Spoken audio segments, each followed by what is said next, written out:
রাজ্য, শাসন, সাম্রাজ্য, সংস্থাপনা, এগুলিকে সফল কখন বলা যেতে পারে? কোনো কোনো বুদ্ধিজীবী বলেন তখন যখন চারিদিকে শান্তি থাকে, কারোর মনে কোনো প্রশ্ন থাকবে না, শঙ্কা থাকবে না। কিন্তু আমার মনে হয় এটা অনুচিত। কোনো রাজ্যের পক্ষে বা কোনো শাসনকালে সব থেকে বড় সংকট তখন আসে যখন সব থেকে বেশি যোগ্য ব্যক্তি বা সব থেকে বেশি বিদ্বান ব্যক্তিও শুধু মুখদর্শক হয়ে বসে থাকেন। মনে প্রশ্ন আসতে থাকে কিন্তু জিজ্ঞেস করেন না, শঙ্কা উৎপন্ন হয় কিন্তু ব্যক্ত করতে পারেন না। এটা খুবই অনুচিত। এই যে প্রশ্ন, তা আসা খুব ভালো। এই প্রশ্ন অকারণে আসে না, কোনো সমস্যার কারণেই আসে। এই প্রশ্নের দ্বারা আপনি সেই সমস্যাগুলি দেখতে পাবেন যাতে আপনি এতদিন অনভিজ্ঞ ছিলেন।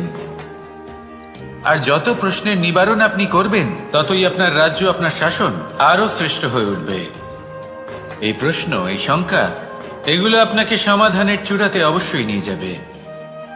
সেই জন্য না প্রশ্ন করা অনুচিত, আর না শঙ্কা ব্যক্ত করা অনুচিত, আর না তিনি মূর্খ যিনি প্রশ্ন করেন, শঙ্কা ব্যক্ত করেন। তাই এনাদের কখনো দূরে করে দেবেন না, এনাদের নিজস্ব মতামত রাখতে দিন। যখন সবাই মিলে একমত হবেন, তখন নিশ্চিত রূপে বলা যায় যে এই রাজ্য, এই শাসন, এই সংস্থাপনা সাফল্যের শিখরে রয়েছে। তাহলে আসুন আর আমার সাথে ভালোবেসে বলুন, রাধা রাধা।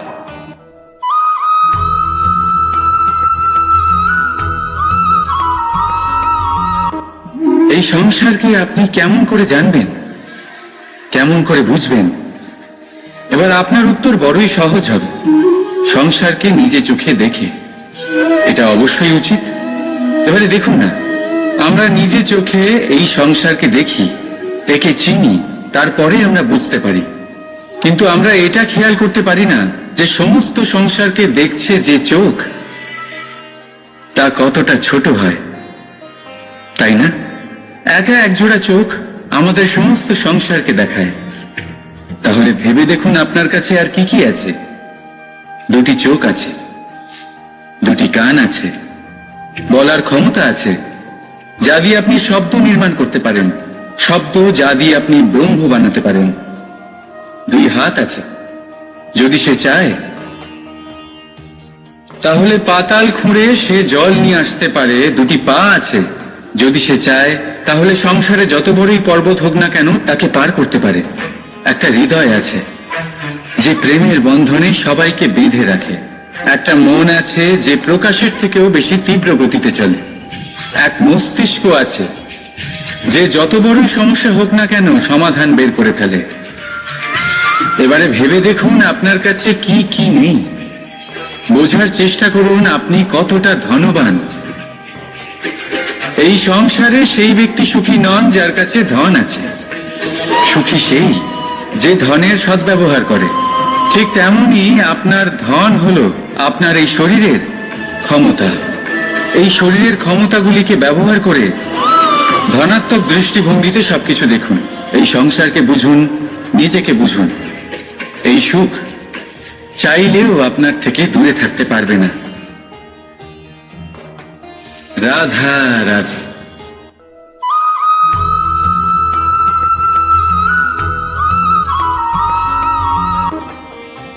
যখনই আমরা কথা বলি জলরাশির বিষয়ে, যখন আমরা তুলনা করি, তখন আমাদের খুব ভালো লাগে মিষ্টি সরোবর, পুকুর, নদী। আর আমরা অপেক্ষা করে থাকি সাগরের জন্য, সমুদ্রের জন্য। কেন করি? কারণ এই সাগর, এই সমুদ্র, এ হলো অত্যন্ত বিশাল আর ভয়ানক। এর জলও কিন্তু নোনতা, যা আমরা পান করতে পারি না। কখনো ভেবে দেখেছেন এই সমুদ্রের অন্তরে এই নোনতা জল, এই নোনতা ভাব, এটা আসে কোত্থেকে? এই যে সমুদ্র, যে প্রবাহমান নদীর থেকে যে খনিজ নির্গত হয়, তার ভান্ডার হলো এটা। সেই খনিজকে নিজের অন্তরে গ্রহণ করে, সেই নোনতা ভাব নিজের মধ্যে সমাহিত করে, আর তারপর সেই নোনতা জল বাষ্পে পরিণত হয়ে উপরে উঠে যায়, যা মেঘ হয়ে আপনার ওপর মিষ্টি বৃষ্টি হয়ে ঝরে পড়ে। এ হলো সমুদ্রের ত্যাগ, যার জন্য আপনি মিষ্টি জল পান করতে পারছেন, সে নদী থেকেই হোক বা সরোবর থেকে। সেই জন্যই হয়তো সাগর হলো এত মহান, হয়তো সেই জন্যই রত্ন সাগরে পাওয়া যায়। তাই মনে রাখবেন, ক্ষমতা তারই হয় যে ত্যাগ করতে জানে, কোনো বিষকে নিজের মধ্যে ধারণ করে নিতে জানে। তাহলে আপনিও এটাই করুন, এতটাই শক্তিশালী হয়ে উঠুন, আর আমার সাথে ভালোবেসে বলুন, রাধা রাধা।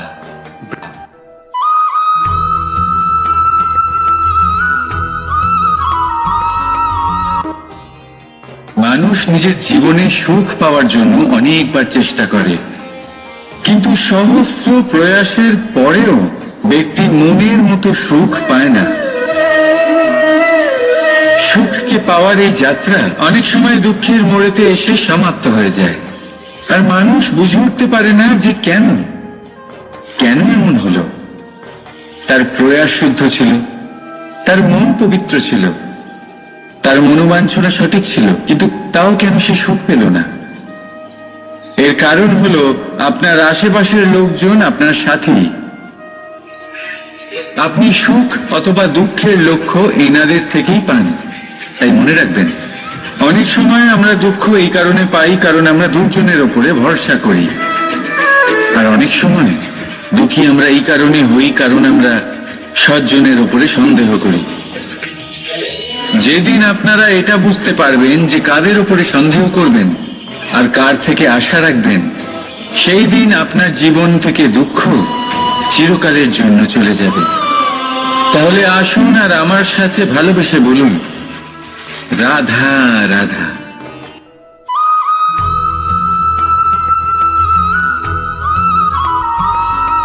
প্রকৃতি, নিয়তি কখনোই কারোর সাথে পক্ষপাত করে না, প্রত্যেককে জীবনদান দেয়, সমান সুযোগ প্রদান করে। এটা সেই ব্যক্তির উপরে নির্ভর করে যে সে কিভাবে তার থেকে লাভবান হয়ে উঠবে, তার নির্বাচনের উপর নির্ভর করে, তার দৃষ্টিভঙ্গির উপর নির্ভর করে যে সে কতটা ধনাত্মক বা কতটা নেতিবাচক। দুই ধরনের মানুষ হন। এমন কিছু মানুষ হন যারা প্রত্যেক পরিস্থিতি, প্রত্যেক সমস্যা এবং বিপদে সুযোগ খুঁজে বের করেন, আর কিছু এমন মানুষ রয়েছেন যারা যে কোনো সুযোগে কোথাও না কোথাও থেকে একটা সমস্যা খুঁজে বের করেন। এবার আপনি কি চান? আপনি সুযোগ চান, তাহলে সুযোগ পাবেন। আপনি সমস্যা পেতে চান, সমস্যা তো আপনি চাইলেই খুঁজে পাবেন। চয়ন আপনারই, যে আপনি কতটা ধনাত্মক থাকতে চান, কতটা নেতিবাচক থাকতে চান। ধনাত্মক থাকুন, জীবনে সব কিছু সম্ভব হবে। আসুন আর আমার সাথে ভালোবেসে বলুন, রাধা রাধা।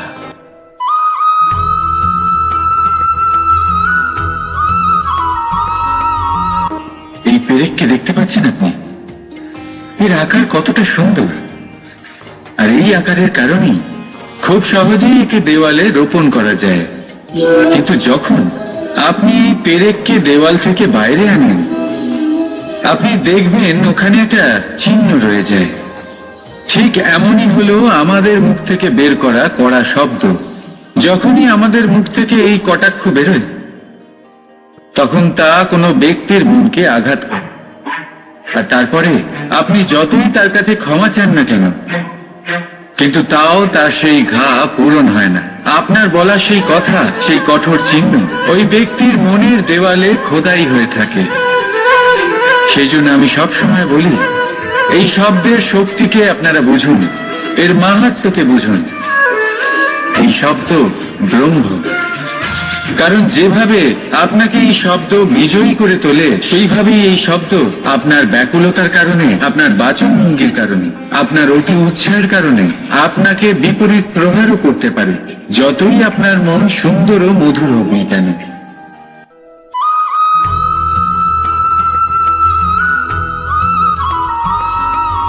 আমাদের জীবনে 7 ধরনের সুখ আছে, আর সেগুলো লাভ করার জন্য আমরা অত্যন্ত প্রচেষ্টা করি। কিন্তু কোনো প্রচেষ্টা করার পূর্বে তা কিভাবে করব সেটা বোঝা খুব প্রয়োজন, আর সেখানেই আমরা ভুল করে থাকি।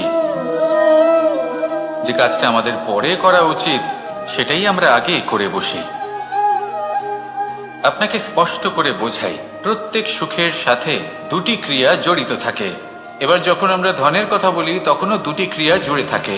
প্রথম ক্রিয়া হলো ধন অর্জন করা, দ্বিতীয় ক্রিয়া হলো ধনের ব্যবহার করা।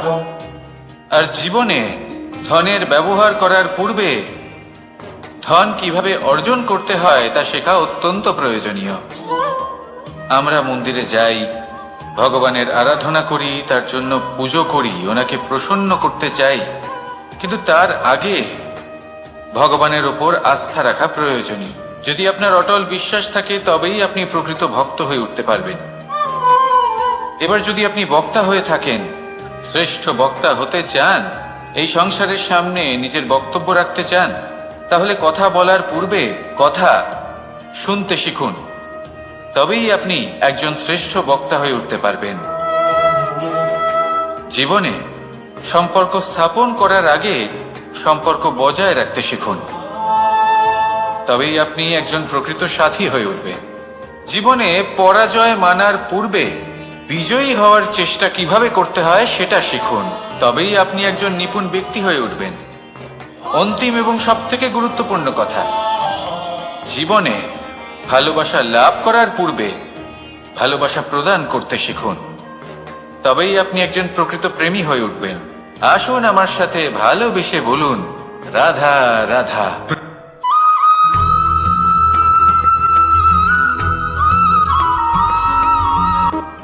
মানুষের শরীরের বিভিন্ন অঙ্গ দ্বারা ভিন্ন ভিন্ন প্রকারের কাজ করা হয়, আর সেই জন্য মানুষ নিজের শরীরের যত্ন করে, তার খেয়াল রাখে, নিজের শরীরকে সুস্থ রাখে, স্বচ্ছ রাখে, বস্ত্র পরিধান করে, আর কোথাও আঘাত লাগলে ক্ষতস্থান ঢেকে ফেলে। মানুষের শরীরে এমন একটি অঙ্গ আছে যা চোখে দেখা যায় না, যা অদৃশ্য থাকে, কিন্তু সেইটা দিয়ে মানুষের বিষয়ে অনেক কিছু জানা যায়। এবং মানুষের শরীরের সেই অঙ্গের নাম হলো বাণী, আপনার ভাষা। আপনি যেভাবে কথা বলেন, যার সাথে কথা বলেন, আপনি যেভাবে শব্দ চয়ন করেন, তার দ্বারা আপনার বিষয়ে অনেক কিছু বোঝা যায়, আপনার ব্যক্তিত্বের বিষয়ে অনেক কিছু বোঝা যায়। সেই জন্য সবসময় কিছু বলার আগে একটু ভেবে নিন, নিজের কথার ওপর একটু নিয়ন্ত্রণ রাখুন। আমার কথা শুনুন, এই হৃদয়কে শুদ্ধ করে তুলুন। যদি এই হৃদয় শুদ্ধ থাকে তাহলে সর্বদা মধুর বাণী নির্গত হবে, যা সবাইকে প্রফুল্ল করে তুলবে, আর তখন এই মন প্রসন্ন হয়ে বলবে, রাধা রাধা।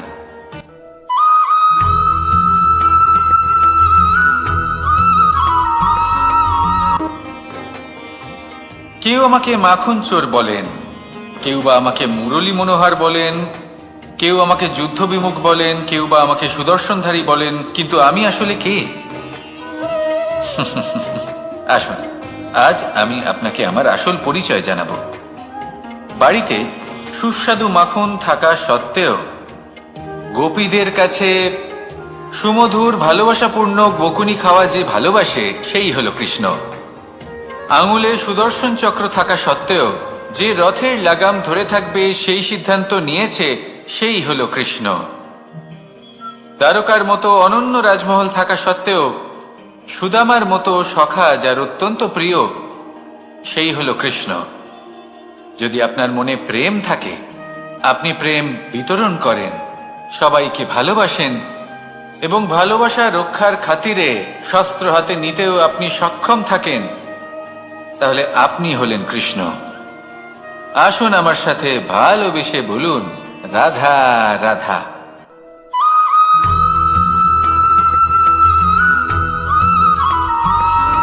ধন, সম্পদ, ঐশ্বর্য, মানুষ হয় নিজের সৌভাগ্যের দ্বারা এগুলো লাভ করে থাকেন বা কর্মের দ্বারা। সৌভাগ্য আসলে কি? গ্রহের দশা, যা প্রত্যেক মুহূর্তে বদলাতে থাকে। কর্মের মাধ্যমে যখন আপনি ধন অর্জন করেন, তখন সেই ধন আপনার আগামী প্রজন্ম লাভ করে। সেটা হয় সে ভোগ করে বা তার জন্য তার ভোগান্তি হয়। আর এটা নির্ভর করছে আপনার কর্মের ওপরে। কি কর্ম করেছেন আপনি সেই ধনকে লাভ করার জন্য? যদি আপনি সৎ পথে চলেন, নিষ্ঠা ভরে আপনি কর্ম করে থাকেন এবং তার ফলে আপনি ধন অর্জন করে থাকেন, তাহলে আপনার আগামী প্রজন্ম সেটা ভোগ করবে, সেটা প্রয়োগ করবে নিজের বিকাশের জন্য। কিন্তু যদি আপনি কুকর্ম করে থাকেন, কোন রকম ছলনা করে থাকেন এই ধন লাভ করার জন্য, তাহলে 100% আপনার আগামী প্রজন্মকে এর জন্য ভুগতেই হবে। তাহলে আপনি কি চাইবেন, যে আপনার আগামী প্রজন্ম সুখ ভোগ করবে, নাকি আপনার কুকর্মের পরিণাম ভোগ করবে? নির্বাচন আপনারই। আসুন আমার সাথে ভালোবেসে বলুন, রাধা রাধা।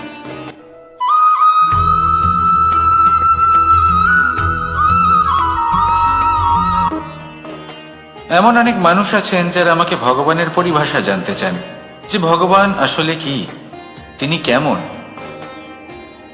এবার দেখুন, ভগবান হোক বা আপনার স্বপ্ন হোক বা আপনার লক্ষ্য হোক না কেন, সেই লক্ষ্য তখনই পূর্ণ হয়, তখনই তাকে লাভ করা সম্ভব যখন আপনার দৃষ্টিভঙ্গি মঙ্গলময় হয়, যখন আপনি নিজে মনে করবেন যে আমি যেটা পেতে চাইছি তা শুভ। উদাহরণস্বরূপ, কোনো পাখিকে দেখুন, সে গাছের ডালে বসে এবং সেখানেই বিশ্রাম করে, কিন্তু পড়ে না। কেন? কারণ ওর বিশ্বাস যে যে শাখার উপরে ও বসে আছে সেটাই হলো ওর বাসস্থান। যদি আপনি বিশ্বাস করেন, তাহলে আপনি পাথরের মধ্যেও ভগবান দর্শন করতে পারবেন। আর যদি বিশ্বাস না থাকে, তাহলে যদি ভগবান সামনে দাঁড়িয়েও থাকে, তবেও আপনার বিশ্বাস হবে না। তাই বিশ্বাস করতে শিখুন। এই বিশ্বাসের আধারেই আপনি সেই সব কিছু পাবেন যা আপনি পেতে চাইছেন। আসুন আমার সাথে ভালোবেসে বলুন, রাধা রাধা।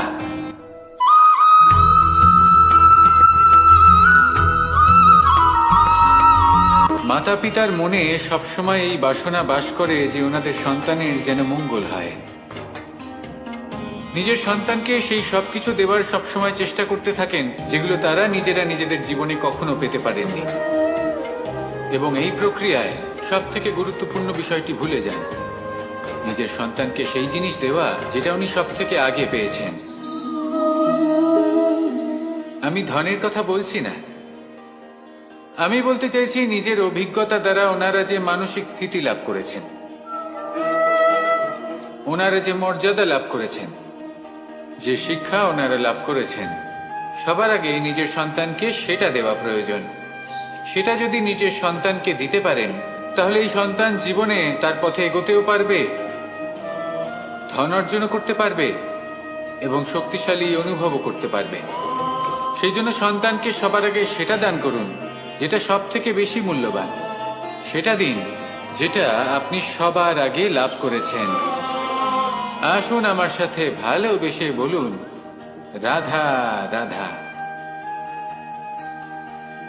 কখনো কখনো আমরা খুব ব্যথিত হয়ে পড়ি।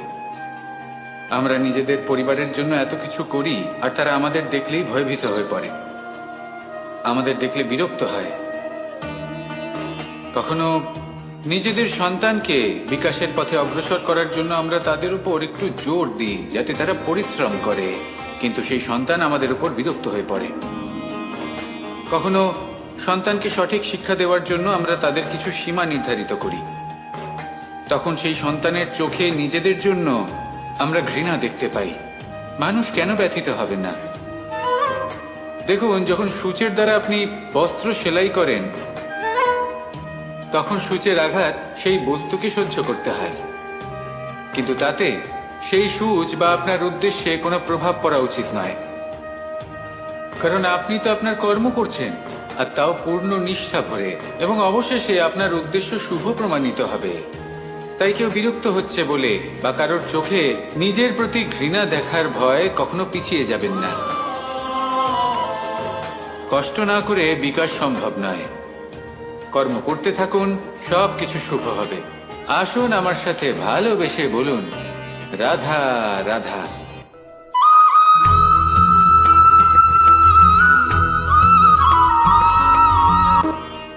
জল হলো জীবনের আধার। যদি জল না থাকে, এই সংসারের জীবনের কোনো অস্তিত্ব নেই। এই জল হলো শুদ্ধ, পবিত্র। কিন্তু যখন এই জল পরিবেশের সংস্পর্শে আসে, তখন ধুলো, ময়লা, কাদা এবং অন্যান্য বস্তু দ্বারা এই জল পূর্ণরূপে দূষিত হয়ে যায়। এবার যদি এই জলের শুদ্ধিকরণ করতে হয় তাহলে আমরা এই জলকে অস্থির হতে দিই না, তাকে স্থিরভাবে রেখে দিই। আর সেটা করলে সেই জল নিজে থেকেই সকল অশুদ্ধি ত্যাগ করে দেয়, নিজে থেকেই নিজেকে শুদ্ধ করে তোলে। এটা কিন্তু আমাদের মনের সাথেও হয়ে থাকে। এই সংসারে এত সমস্যার সম্মুখীন হয়েও কোথাও না কোথাও আমাদের এই মন মলিন হয়ে যায়, এতে নেতিবাচক ভাব জাগ্রত হয়। সেই মুহূর্তে আপনি কোনোভাবে রাগ করবেন না, মন খারাপ করবেন না, তাড়াতাড়ি কোনো সিদ্ধান্ত নেবেন না, কোনো প্রতিক্রিয়া দেবেন না। শুধু নিজের এই মনকে শান্ত করে রাখবেন, শান্ত মনে দিন যাপন করবেন। যদি এটা করেন তাহলে আপনি নিজে থেকেই বুঝতে পারবেন যে কি কি অশুভ ভাব আপনার মধ্যে জাগ্রত হয়েছে আর কি কি শুভ চেতনা আপনাকে জাগ্রত করতে হবে। আপনি নিজে থেকেই এমন পথ খুঁজে পাবেন যার দ্বারা এই অশুদ্ধি আপনি ত্যাগ করতে পারবেন। আসুন আমার সাথে ভালোবেসে বলুন, রাধা রাধা।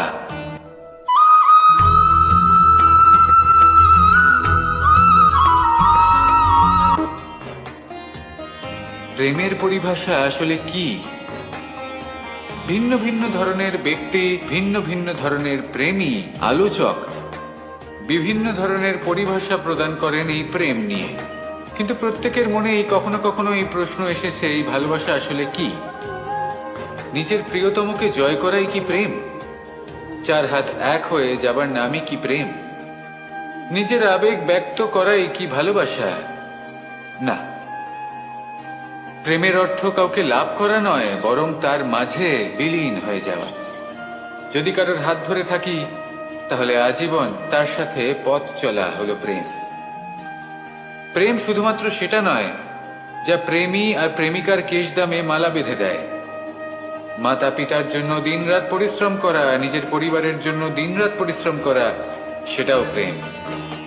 নিজের বন্ধুদের জন্য, আপনজনের জন্য সবকিছু উজাড় করে দেওয়ার নাম হলো ভালোবাসা। নিজের মাতৃভূমির জন্য সাহসের সাথে লড়াই করা এবং আনন্দে নিজের জীবন ত্যাগ করে দেওয়াও কিন্তু প্রেমের নামান্তর। সেই জন্য যারা বুদ্ধিমান ব্যক্তি তারা কখনো প্রেমের পরিভাষা খুঁজতে চান না, কারণ তারা জানেন যে এই প্রেম কতটা বিশাল। তারা জানেন যে এই প্রেম হলো এক বিশাল সাগর যাকে নিজের মুঠোয় ধরে রাখা যায় না। সেই জন্য এই প্রেমের সাগরে ডুবে যান এবং সকলকে ভালোবাসতে শিখুন। যদি সবাইকে ভালোবাসতে পারেন তাহলে তাদেরও কল্যাণ হবে যারা আপনাকে ভালোবাসে, এবং সকলকে ভালোবাসতে শিখুন। যদি সবাইকে ভালোবাসতে পারেন তাহলে তাদেরও কল্যাণ হবে যারা আপনাকে ভালোবাসে, তাদেরও কল্যাণ হবে যাদেরকে আপনি ভালোবাসেন, আর আপনারও কল্যাণ হবে। আর তখন এই মন ভালোবেসে বলবে, রাধা রাধা।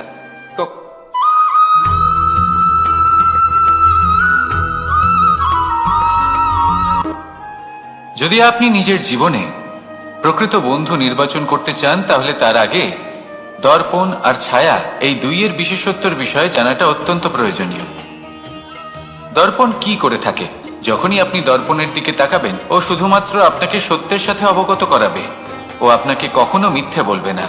সেখানেই যদি ছায়ার কথা বলি তাহলে দেখুন ছায়া কি করে, সব সময় আপনার সাথে থাকে, কখনো আপনার সঙ্গ ত্যাগ করে না।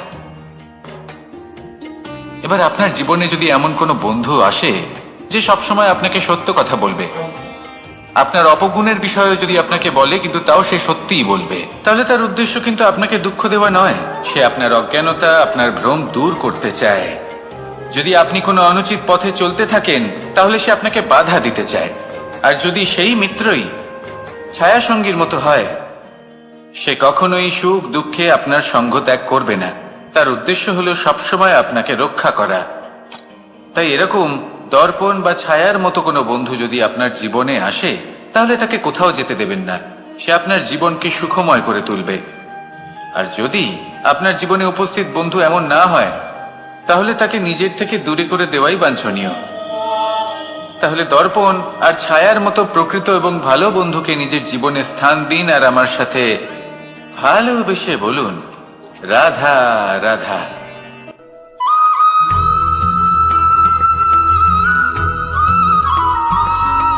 কখনোই প্রশ্ন আসতে পারে যে ইমারত কেন নির্মাণ করা হয়, কেন উৎসব পালন করা হয়, কেন মানুষ নিজেদের জন্মদিন পালন করেন, কেন দোল, বিজয়া দশমী, রাখি, দীপাবলির মতো উৎসব পালন করা হয়।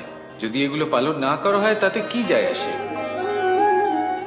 যদি এই দোল উৎসব পালন না করা হয় তাহলে কি এই সংসার ভুলে যাবে যে নারায়ণের প্রতি ভক্তির কারণে ভক্ত প্রহ্লাদকে অগ্নি স্পর্শও করতে পারেনি? যদি বিজয়া দশমী পালন না করা হয় তাহলে কি এই সংসার ভুলে যাবে যে এই দিনে শ্রীরাম রাবণকে বধ করেছিলেন? যদি আমরা দীপাবলির এই উৎসব পালন না করি তাহলে কি এই সংসার এটা ভুলে যাবে যে অযোধ্যাতে অমাবস্যার এমন এক রাত এসেছিল যে রাত্রে অযোধ্যা পূর্ণিমার থেকে বেশি উজ্জ্বল হয়ে উঠেছিল? যদি এই রাখি উৎসব পালন না করা হয় তাহলে কি এই সংসারের ভাই এবং বোনেরা একে অপরের প্রতি ভালোবাসা কি সেটা ভুলে যাবেন? বিষয়টা ভুলে যাওয়ার নয়, বিষয়টা হলো মনে রাখা। যখন জীবনে আমরা কোনো একটা স্থানে পৌঁছই, উপলব্ধিগুলোর উৎসব পালন করি, যাতে সেই মুহূর্তে আমরা সকলের মধ্যে আনন্দ ছড়াই এবং মানুষ সেই মুহূর্তটা মনে রাখেন। এই স্মৃতিগুলোই মানুষের মধ্যে বিশ্বাসের জন্ম দেয়। এই বিশ্বাস যে আগামী যে দিন আসছে তাতে আরো আনন্দের সম্ভাবনা রয়েছে। ভালোবাসার এই উৎসব, ভালোবাসার এই পার্বণ, এটা মানুষের মনে বিশ্বাসের জন্ম দেয় যে প্রত্যেক যুগে কেউ না কেউ এসেছে এবং পরবর্তীতেও আসবে। তাহলে আসুন আমরা ডুবে যাই আমার লীলার এই প্রেম যাত্রায় এবং ভালোবাসার এমন একটা উৎসব পালন করা যাক যা এই সংসার যুগ যুগ পর্যন্ত মনে রাখবে। তাহলে আসুন আর আমার সাথে ভালোবেসে বলুন, রাধা রাধা।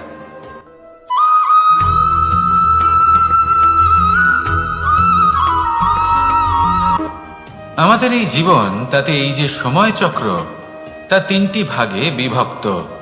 এক হলো অতীতকাল, ফেলে আসা অতীত, তারপরে আসে বর্তমান, এখনকার এই মুহূর্ত, আর তারপর আসে আগামীকাল অর্থাৎ ভবিষ্যৎ। এবার এখানে সবথেকে গুরুত্বপূর্ণ হলো অতীতকাল, ভবিষ্যৎকাল, ফেলে আসা অতীত এবং আগামী সময়। কেন? কারণ এই দুইয়ের উপর নির্ভর করছে যে আপনি বর্তমানে কি করতে চলেছেন। শুধু প্রয়োজন হলো সঠিক দৃষ্টিভঙ্গির। অতীতকালকে যদি আপনি একটি দৃষ্টিভঙ্গি থেকে দেখেন তাহলে অতীতকালে আপনি দুঃখও দেখতে পাবেন, যন্ত্রণাও দেখতে পাবেন। অন্য কোনো দৃষ্টিভঙ্গি থেকে দেখলে আপনি অতীতকাল থেকে শিক্ষাও লাভ করবেন। এবার এই শিক্ষা অনুসারেই বর্তমানে কর্ম করা উচিত। এবং যদি ভবিষ্যতের কথা বলি তাহলে বলবো, ভবিষ্যতের কথা ভেবে আপনি আজ অবশ্যই চিন্তিত হতে পারেন। অন্য একটি দৃষ্টিভঙ্গি থেকে দেখলে এই ভবিষ্যতেই আপনি একটি লক্ষ্য, একটি উদ্দেশ্য দেখতে পাবেন যে আপনি কি করতে চান, কি লাভ করতে চান। এবার সেই অনুসারে বর্তমানে কর্ম করা উচিত, ভবিষ্যৎ এবং অতীতকাল অনুসারে। এভাবেই যদি জীবনে কর্ম করতে থাকেন, আপনার এই বর্তমানের দিনগুলো আপনি একটু নতুন ভাবে বাঁচতে পারবেন। এভাবেই যদি জীবনে এগোতে থাকেন তাহলে আপনার জীবনে আনন্দের উদ্ভব হতে কেউ বাধা দিতে পারবে না। আসুন আমার সাথে ভালোবেসে বলুন, রাধা রাধা।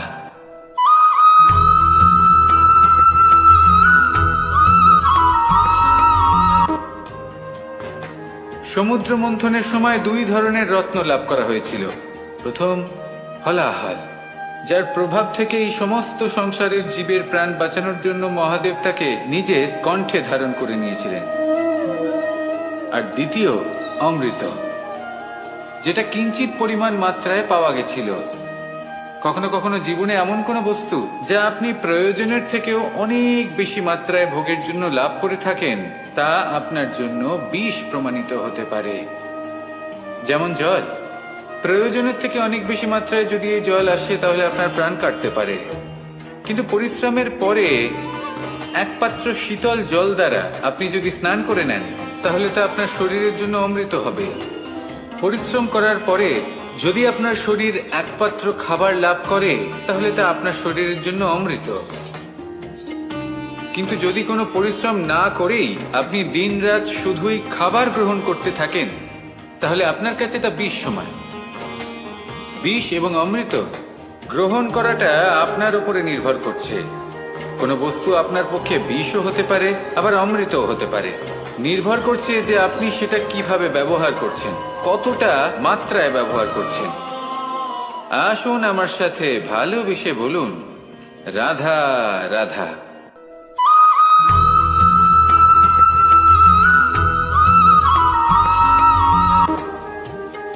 সুখ, দুঃখ, মৃত্যু, মহামারী, এগুলো কখনো বলে আসে না, আবার জিজ্ঞাসা করেও আসে না। এমনই হয় দ্রুত ক্রীড়ার এই খেলায়। এক কারাগারের মতো, একটা মাকড়সার জালের মতো। যেমন একটা মাকড়সার জাল একটা পোকাকে নিজের দিকে আসতে আকর্ষিত করে নিজের চমকের দ্বারা, নিজের গঠন দ্বারা, সেরকমই দ্রুত ক্রীড়ার এই খেলা মানুষকে নিজের দিকে আসতে প্ররোচিত করে। শেষে গিয়ে মানুষ আটকা পড়ে। পার্থক্য শুধু এটাই, যখন এক পোকা এই জালে জড়িয়ে পড়ে তখন সে তার প্রাণ হারায়। মানুষ যখন এই দ্রুত ক্রীড়ায় আকর্ষিত হয়, সে নিজের মান, নিজের ধন সব কিছু হারায়, নিজের বিবেক হারিয়ে ফেলে। কিন্তু আপনি আপনার বিবেক কখনোই হারাবেন না। যদি আপনার মনে লোভ চলে আসে, আপনি লোভী হয়ে ওঠেন। যদি আপনি দ্রুত ক্রীড়ার এই খেলায় আটকা পড়েন, তাহলে মনে রাখবেন, এই খেলা থেকে ফিরে আসা প্রায় অসম্ভবই বলা যায়। নিজের বিবেক কখনো হারাতে দেবেন না, কারণ বিনাশ আসার প্রথম লক্ষণ হলো বিবেকের বোধ চলে যাওয়া।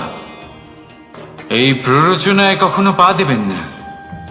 আর আমার সাথে ভালোবেসে বলুন, রাধা রাধা।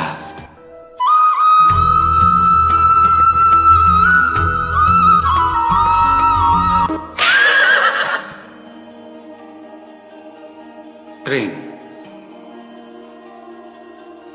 আড়াই অক্ষর, মাত্র আড়াই অক্ষরের এই শব্দ প্রেম, এর মধ্যে ত্রিলোকের এবং সমগ্র ব্রহ্মাণ্ডের বীজ নিহিত আছে। এমন কি আছে যা এই প্রেম করতে পারে না? যেখানে শক্তি এবং বিদ্যা প্রয়োগ করে আপনি কিছুই করতে পারবেন না, সেটাও প্রেম দ্বারা অর্জন করা সম্ভব।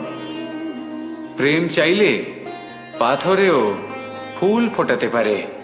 প্রেম চাইলে ন্যাড়া পাহাড়ের বুক চিরে নদীপথ তৈরি করতে পারে। চাইলে নিরক্ষর ব্যক্তিকে সংসারের শ্রেষ্ঠ জ্ঞানী করে তুলতে পারে। শুধুমাত্র এই প্রেমের জন্য সবার দুষ্টু কানাই ঘনশ্যাম হয়ে উঠেছিল। শুধুমাত্র এই প্রেমের টানেই ত্রিলোকের স্বামী দ্বারকাধীশ নির্ধন সুদামার পদসেবাও করেছিলেন। এই প্রেম হলো সংসারের সব থেকে বড় শক্তি। এই সংসারের আধার হলো প্রেম। এমন কিচ্ছু নেই যা এই প্রেমের পক্ষে সম্ভব নয়। যেখানে বিদ্যা এবং শক্তি সাহায্য করতে পারে না, সেখানে এই প্রেম আপনাকে জয়ী করে দিতে পারে। তাহলে আসুন আর আমার সাথে ভালোবেসে বলুন, রাধা রাধা।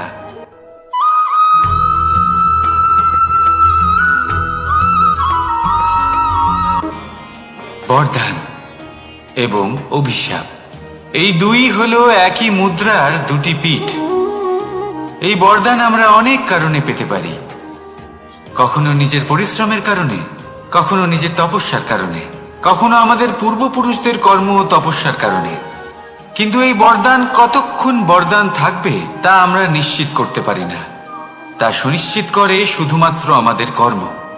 যদি আপনাকে উদাহরণ দিই, আপনি রেশমের কীট দেখেছেন?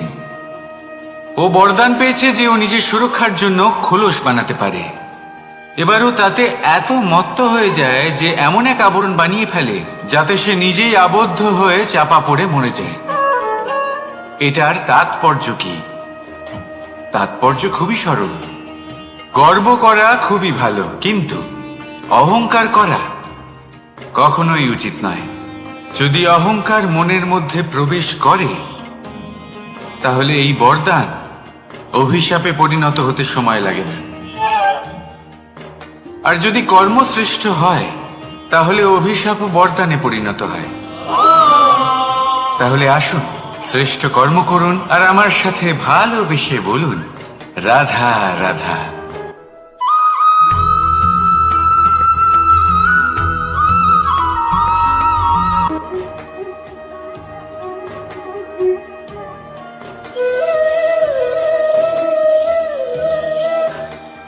কর্ম এবং ফল। দেখতে গেলে এই সমস্ত ব্রহ্মাণ্ড এই দুইয়ের মাঝেই স্থির হয়ে আছে। মানুষজন কর্ম করেন ভালো ফল লাভের আশায়, আর ভালো ফল লাভের আশায় উনি এটাই ভুলে যান যে উনি যে কর্ম করছেন তা কি করছেন। আমি বলেছিলাম কর্ম করুন ফলের চিন্তা না করে, কিন্তু কি কর্ম করছেন সেই বিষয়ে ভাবাটাও অত্যন্ত আবশ্যক। নয়তো অনেক সময় আমরা এমন কর্ম করে ফেলি যা না চাইতেও বিষে পরিণত হয়, যা হয়েছে দুঃশাসনের সাথে, দুর্যোধনের সাথে, গুরু দ্রোণের সাথে।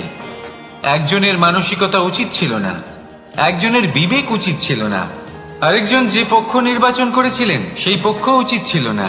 আর যা কিছু ওনাদের সাথে হলো, আপনার আমাদের সকলের সাথে তা হতে পারে। আমি বলেছিলাম কর্ম করুন, ফলের চিন্তা করবেন না, কিন্তু এই কর্মের বিষয়ে বিচার করে দেখাটাও ততটাই আবশ্যক। দেখুন, কর্ম করার উচিত প্রক্রিয়া ফলের চিন্তা না করা, কিন্তু যদি আপনার কর্ম শুভ হয় তাহলে তার ফলও নিয়তি আপনাকেই দেবে। সর্বদা কর্ম করার সময় এটা ভাবুন যে আপনার এই কর্ম এই সংসারকে, এই সমাজকে, আপনার পরিবারকে, আপনার আশেপাশের মানুষজনকে কোন দিশায় নিয়ে যাবে। যদি এটা সবার জন্য মঙ্গলময় হয় তাহলে কর্ম করতে থাকুন। আর হ্যাঁ, নিশ্চিত রূপে ফলের চিন্তা করবেন না। আসুন আমার সাথে ভালোবেসে বলুন, রাধা রাধা।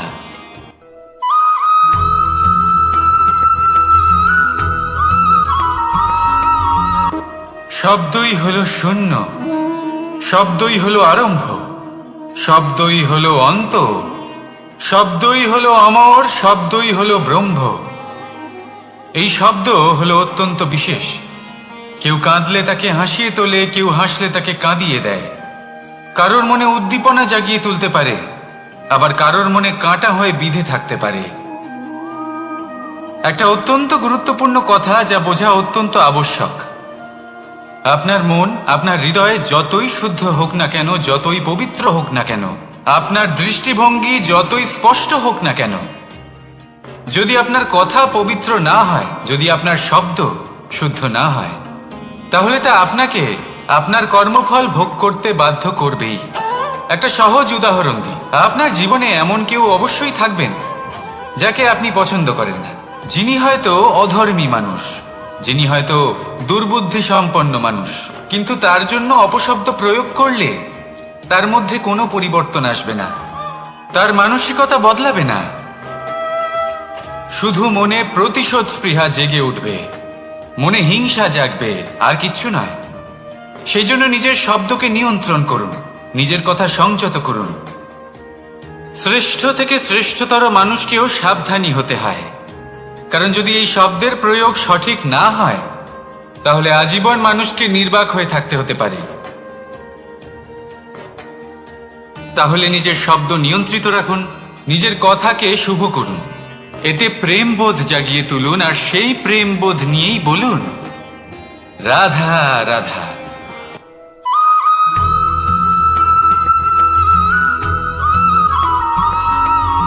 বটবৃক্ষের বীজ সর্ষের দানার থেকেও ছোট হয়, কিন্তু যখন তা নিজের রূপ ধারণ করে তখন তা বিশাল বৃক্ষের আকার ধারণ করে, যা সহস্র বছর ধরে বেঁচে থাকে, ছায়া প্রদান করে, পাখিদের আশ্রয় প্রদান করে, আর দেয় পথচারীদের বিশ্রাম করার স্থান। কেন? কারণ সেই ছোট বীজ তা মাটির ভেতরে গিয়ে নিজের খোলস ত্যাগ করে। অন্ধকারে থাকে সে, যতই আলো আসুক না কেন, যতই বর্ষা আসুক না কেন, সব সহ্য করে। আর তারপরে একটা চারা গাছ অঙ্কুরিত হয়, তারপর ধীর গতিতে একটা বিশাল বৃক্ষতে পরিণত হয়। দেখুন, জীবনে কঠিন সময় আসে, এই জন্য নয় যে আপনি হার মেনে নেবেন, এই জন্য আসে যাতে আপনি ভবিষ্যৎ নির্মাণের জন্য নিজেকে তৈরি করতে পারেন। যদি কঠিন সময়ে আপনি ওই বীজের মতো দৃঢ় হয়ে থাকতে পারেন, তাহলে আপনিও একদিন সেই বিশাল বৃক্ষের মতো নিজের অস্তিত্ব গড়ে তুলতে পারবেন, যা সহস্র বছর পর্যন্ত মনে রাখা হবে। আসুন আমার সাথে ভালোবেসে বলুন, রাধা রাধা।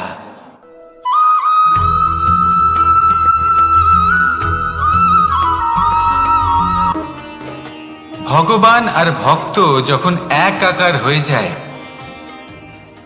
যখন ভক্ত তার ভগবানের প্রতি এবং নিজের জীবনের উদ্দেশ্যের প্রতি সম্পূর্ণরূপে সমর্পিত হয়, তখন জন্ম নেয় ভক্তি।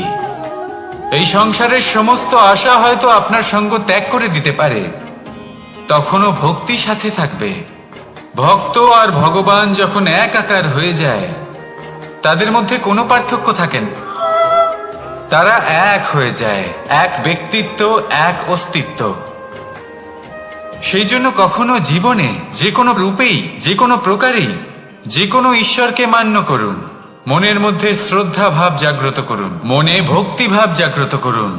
এই সমগ্র সংসারে সব কিছু আপনাকে ছেড়ে চলে গেলেও তখনও এই ভক্তি শুধুমাত্র আপনার উত্থান ঘটাবে।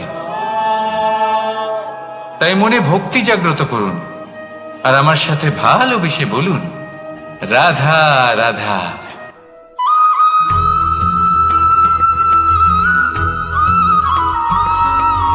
বটবৃক্ষের বীজ সর্ষের দানার থেকেও ছোট হয়, কিন্তু যখন তা নিজের রূপ ধারণ করে তখন তা বিশাল বৃক্ষের আকার ধারণ করে, যা সহস্র বছর ধরে বেঁচে থাকে, ছায়া প্রদান করে, পাখিদের আশ্রয় প্রদান করে আর দেয় পথচারীদের বিশ্রাম করার স্থান। কেন? কারণ সেই ছোট বীজ তা মাটির ভেতরে গিয়ে নিজের খোলস ত্যাগ করে।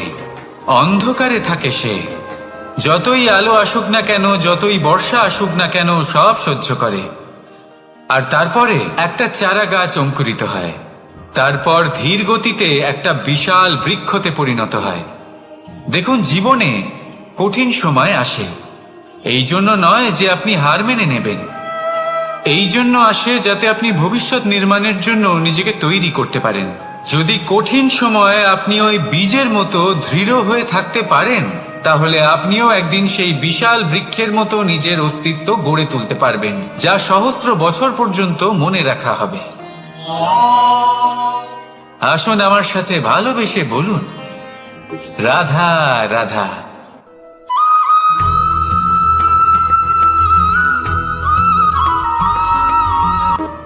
সাফল্য কে না চান? সাফল্য লাভ করার, শিখরে পৌঁছানোর আলাদাই একটা আনন্দ রয়েছে। আর আপনজনদেরও কে না চান? প্রত্যেক মানুষ চান যেন জীবনে তার কোনো আপনজন থাকে, যারা সবসময় তাদের সাথে থাকবে, কারণ আপনজনের সাথেই তো সাফল্যের আনন্দ সব থেকে বেশি পাওয়া যায়। কিন্তু আসলে কি হয়, অনেক সময় সাফল্যের খোঁজে সেই পথে চলতে চলতে আমরা আপনদের থেকে দূরে চলে যাই, না চাইতেও দূরে চলে যেতে হয়, ওনাদের সাথে সময় কাটাতে পারি না।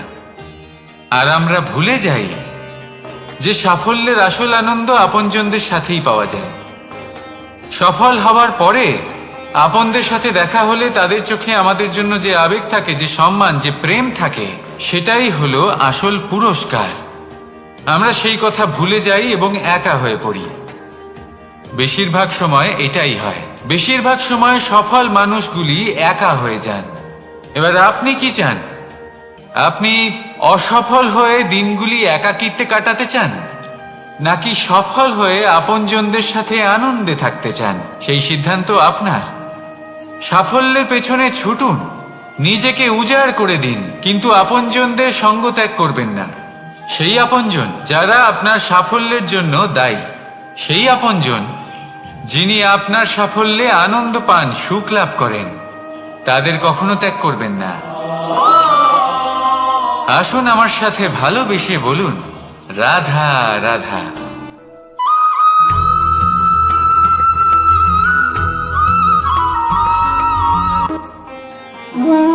এই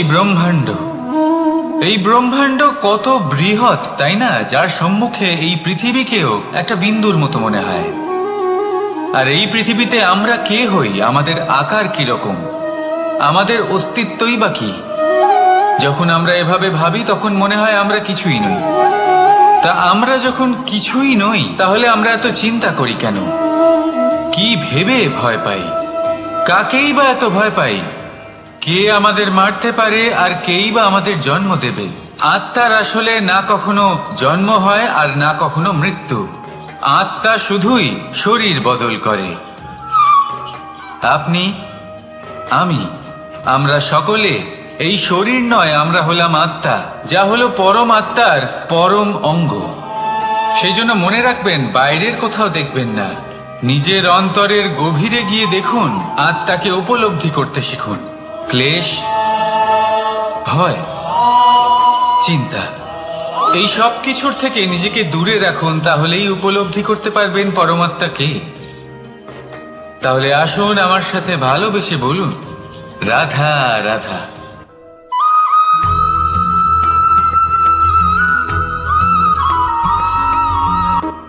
মানুষ আর ধন, এই দুইয়ের মধ্যে সম্পর্ক খুব ঘনিষ্ঠ। ধন হলো সেই শক্তি যার ব্যবহার মানুষ করে থাকে সাংসারিক বস্তু ক্রয় করার জন্য, নিজের জীবন যাপন করার জন্য।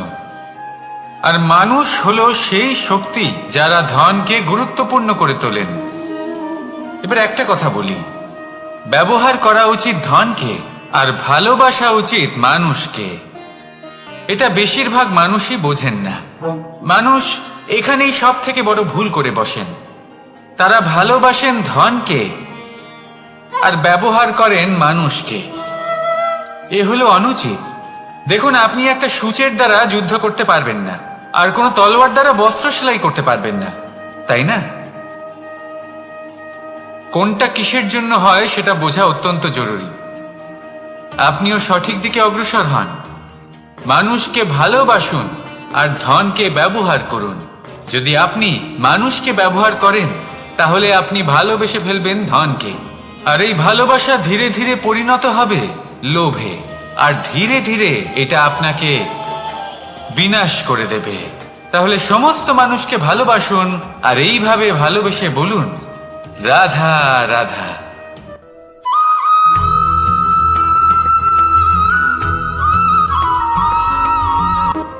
পরিবর্তন এই সংসারের শাশ্বত নিয়ম।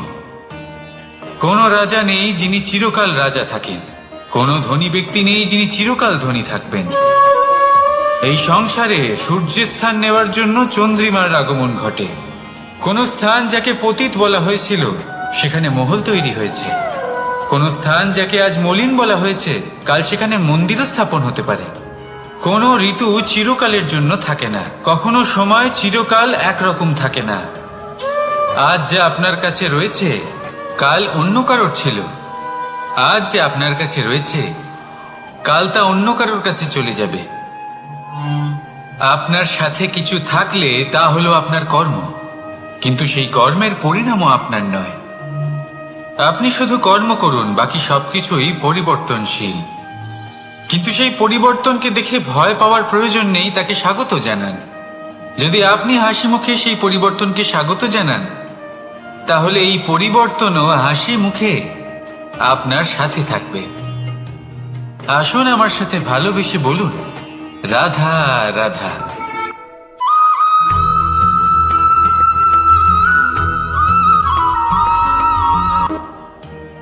বল, শক্তি, পরাক্রম এই সংসারের বিকাশের মূল। কিন্তু কখনো ভেবেছেন যে প্রকৃতি আমাদের এই বল, শক্তি, পরাক্রম কেন দিয়েছেন? যাতে আমরা জীবনে কারোর উদ্ধার করতে পারি, কাউকে সাহায্য করতে পারি, কারোর জন্য ভালো কিছু করতে পারি, কোনো গরিব অসহায় মানুষের জন্য কিছু করতে পারি। এই বল, এই শক্তির সদ্ব্যবহার করতে পারি। কখনো দেখেছেন এমন মানুষ যার কাছে অসীম শক্তি আছে, কিন্তু তার সাথেই অসম্ভব অহংকারও রয়েছে? যিনি নিজেকে সর্বশ্রেষ্ঠ বলে মনে করেন, খারাপ কাজও করেন। আপনি দেখবেন প্রকৃতি এবং মানুষ তাকে ভাঙতে সর্বদা চেষ্টা করেন। মনে রাখবেন, যতই সুবিশাল পর্বত হোক না কেন, তা যদি পথে পড়ে তাকে ভেঙে পথ প্রশস্ত করা হয়। যদি আপনার কাছে বল থাকে, শক্তি থাকে, পরাক্রম থাকে, তাহলে তার সদ্ব্যবহার করুন, কাউকে সাহায্য করুন, কাউকে রক্ষা করুন। যদি আপনি আপনার শক্তির দুর্ব্যবহার করেন, তাহলে মনে রাখবেন আপনি নিজের বিনাশ নিজেই আমন্ত্রণ করছেন। এবার বল অর্জন করার পরে, শক্তি অর্জন করার পরে আপনি নিজেকে বিনাশ করতে চান নাকি এই সংসারের উদ্ধার করতে চান? সিদ্ধান্ত আপনার। রাধা রাধা।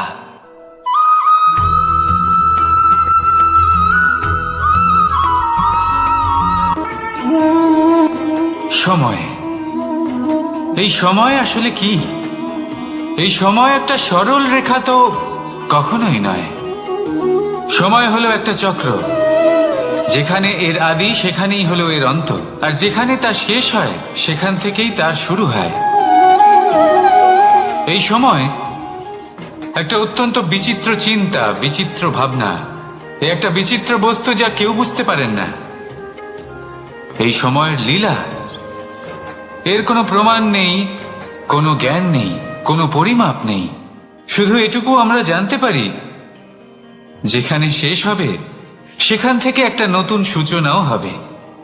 যা আজ আপনার কাছে আছে কাল অন্য কারোর কাছে যাবে, তারপরে তার কাছ থেকেও অন্য কারোর কাছে যাবে, তারপরে তার থেকেও ছিনিয়ে নেওয়া হবে। এই নিয়তির একজনের কাছ থেকে অন্যজনের কাছে আদান প্রদানের এই সময় হলো আপনার সময়। এই সময়ের সদ্ব্যবহার করুন, এই সময়কে বাঁচুন। আপনাকে শুধু এটাই সুনিশ্চিত করতে হবে যে আপনি কোন পক্ষে আছেন। আর সত্যি বলতে কি, আপনার জীবনের পরিণাম নির্ভর করে আপনার নির্বাচনের ওপর। আপনি কোন পক্ষ নির্বাচন করছেন। তাহলে মনে রাখবেন, জীবনে সেই পক্ষই নির্বাচন করবেন যা চয়ন করার পরে আপনি সুখ অনুভব করবেন, আপনি সন্তোষ লাভ করবেন, প্রসন্নতা লাভ করবেন। আর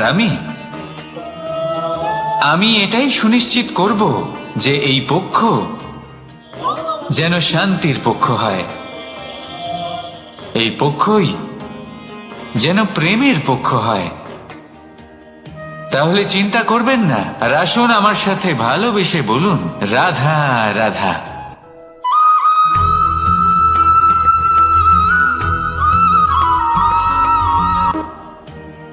বল, শক্তি, পরাক্রম এই সংসারের বিকাশের মূল। কিন্তু কখনো ভেবেছেন যে প্রকৃতি আমাদের এই বল, শক্তি, পরাক্রম কেন দিয়েছেন?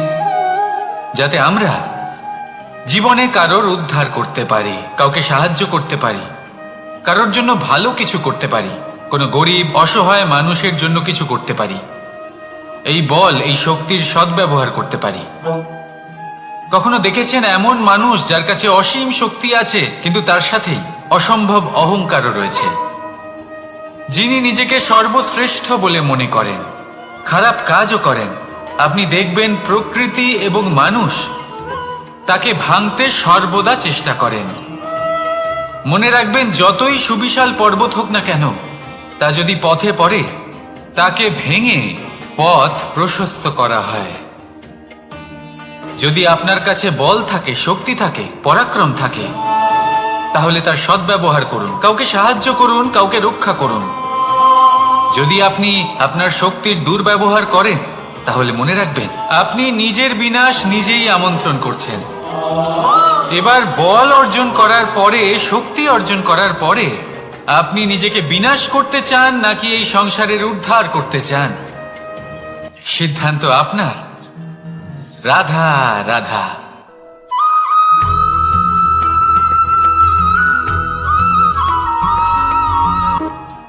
দৃষ্টি আর দৃষ্টিভঙ্গি, এই সমগ্র লীলা হলো এই দুইয়ের। বিচিত্র হতে পারে কিন্তু এটাই সত্যি। এবার আপনাকে একটা উদাহরণ দিয়ে বোঝাই।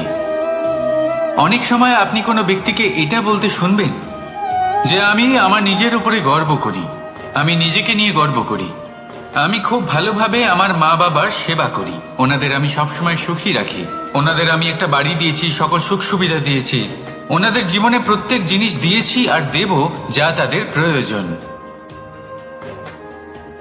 এবার আমাকে বলুন যে আপনি কে হন? আপনি হলেন সেই বীজ যা আপনার মাতা পিতা রোপণ করেছেন। আপনার মা বাবাই আপনাকে এই সংসারে জন্ম দিয়েছেন। এবার এইসব কথার কি তাৎপর্য? এই হলো সেই ব্যক্তির দৃষ্টিভঙ্গি।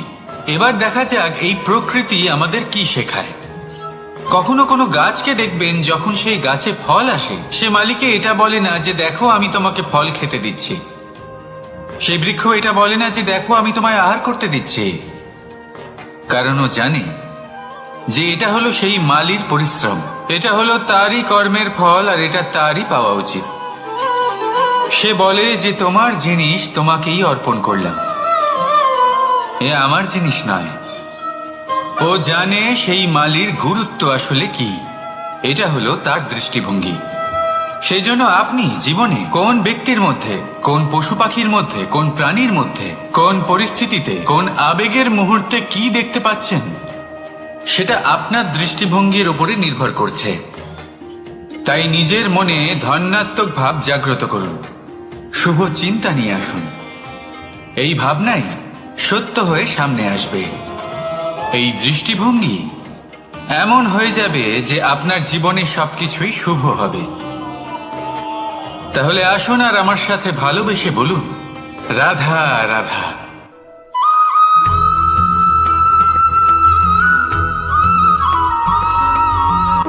আপনি কি কখনো জলকে নিজের মুঠোতে ধরে রাখার চেষ্টা করেছেন? চলুন আজ করা যাক।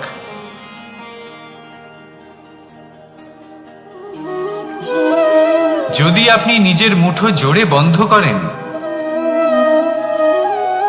জল ধরে রাখতে পারবেন না। যদি আপনি তাকে এমনি বইতে দেন, তাহলে ও নিজের পথ নিজেই করে নেবে, আর আপনার হাতেও থেকে যাবে।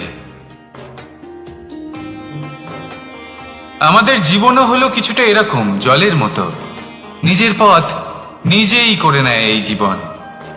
প্রত্যেক সমস্যার সমাধান নিজেই করে নেয় এই জীবন।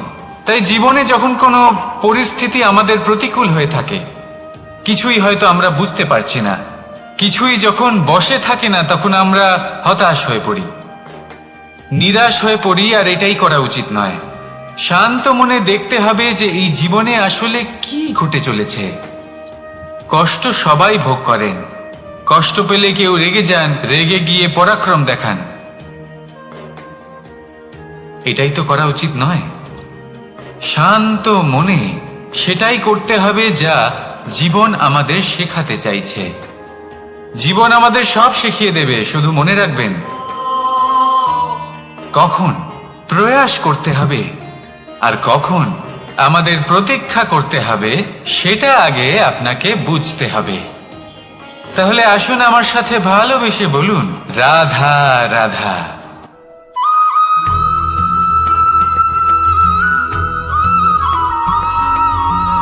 প্রতিশোধ অথবা কাউকে দুঃখ দেওয়ার ভাবনা, যদি এটা আপনার মনে থাকে, তাহলে আপনি নিজের মনেই যন্ত্রণার একটা বিশাল বৃক্ষ রোপণ করছেন, এটা মনে রাখবেন। কারণ কাউকে দুঃখ দেবার এই ভাবনা, এটা হলো সেই বীজ যা আপনার মনেই পতিত হবে, আপনার মনেই অঙ্কুরিত হবে, আর আপনার মনেই একটা বিশাল বৃক্ষরূপে বেড়ে উঠবে। জীবন আপনার, কর্ম আপনার, কাউকে দুঃখ দেবার ভাবনা আপনার ছিল, এই বৃক্ষ হলো আপনার, তাই এর ফলও আপনিই পাবেন, যা গ্রহণও আপনাকেই করতে হবে। মনে রাখবেন, যে মানুষ এটা ভাবে যে আমি ওকে দুঃখ দেব, ওকে কষ্ট দিতে চাই আমি, সেই মানুষই দুঃখ আর কষ্ট পেয়ে থাকে। যদি সেই জায়গায় আপনি এটা ভাবেন যে আমি কাউকে সুখী করে তুলতে চাই, কাউকে সুখ প্রদান করতে চাই, তাহলে তারও বীজ আপনার মনেই রোপণ হবে, বৃক্ষে পরিণত হবে, যার ফলও আপনিই পাবেন। এখানে বিষয়টা হলো শুধু মানসিকতার চিন্তা, যা সত্য হয়ে আপনার সামনে আসে। তাহলে এই মানসিকতা শুভ করুন, সবার জন্য মঙ্গল কামনা করুন। অন্যের মনে আপনার জন্য ভালো চিন্তা থাকুক বা না থাকুক, আপনি সবার জন্য শুভ চিন্তা করে কর্ম করতে থাকুন, তাহলে আপনার সাথেও ভালোই হবে। তাহলে আসুন আর আমার সাথে ভালোবেসে বলুন, রাধা রাধা।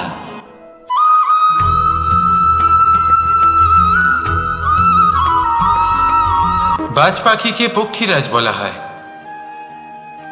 বাজের আয়ু হলো মোটামুটি 70 বছর। এবার 40 বছর হতে হতেই ওদের পালক লম্বা এবং ভঙ্গুর হয়ে যেতে থাকে, ঠোঁট বেঁকে যায়, ডানা ভারী হয়ে যায়, অর্থাৎ আগের মতো উড়তে পারে না, সেই শক্তি থাকে না। এবার সেই বাজ কি করবে? বাজ সব থেকে কঠিন নির্বাচন করে, নির্বাচন নিজের পুনর্স্থাপনার। সর্বপ্রথম একটা বিশাল পর্বতে যায়, একান্তে নিজের এক বাসস্থান তৈরি করে, আর তারপরে পাথরের সাথে নিজের ঠোঁট বারবার আঘাত করতে করতে সেই ঠোঁট ভেঙে ফেলে। তারপরে সে অপেক্ষা করে সেই ঠোঁট পুনর্নির্মাণ হওয়ার। তারপর সেটাই করে নিজের পালকের সাথে। তারপরে নিজের ডানা থেকে এক এক করে ভারী পালকগুলো ছিঁড়ে ফেলে দেয়। আর তারপর 150 দিনের এই যন্ত্রণা সহ্য করার পরে ও ফিরে পায় নিজের ওড়বার অনন্য ক্ষমতা, সেই শক্তি। আর তারপরে ও জীবনের পরবর্তী 30 বছর বাঁচে। কি বুঝলেন আপনি? যদি ইচ্ছে শক্তি থাকে তাহলে একজন দুর্বলও শক্তিশালী হতে পারে। আপনিও এটাই করুন, নিজের অতীতের যন্ত্রণার বোঝাগুলিকে ত্যাগ করুন আর কল্পনার খোলা আকাশে উন্মুক্ত হয়ে উড়ে বেড়ান। নিজের পুনর্স্থাপনা করুন, তবেই সর্বশ্রেষ্ঠ হতে পারবেন। আর মনে রাখবেন, এই ছোট ছোট পদক্ষেপই বড় বড় শিখরে পৌঁছে দিতে পারে। তাহলে আসুন আর আমার সাথে ভালোবেসে বলুন, রাধা রাধা।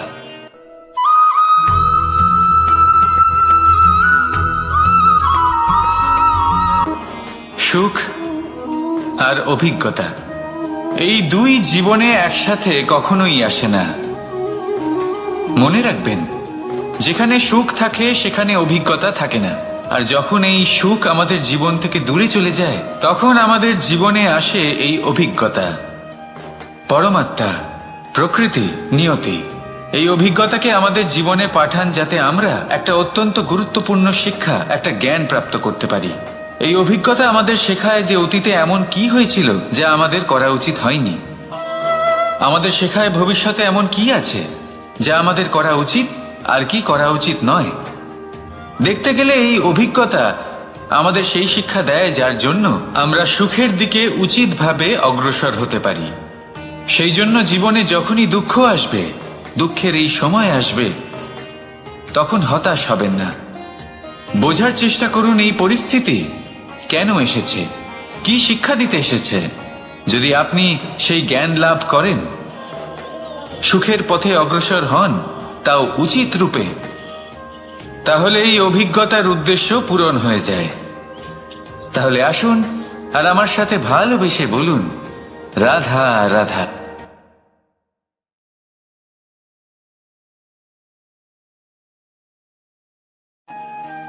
জীবনে আমরা সবাই, এই সংসারে প্রত্যেকেই শুধুমাত্র ওপরে উঠতে চায়।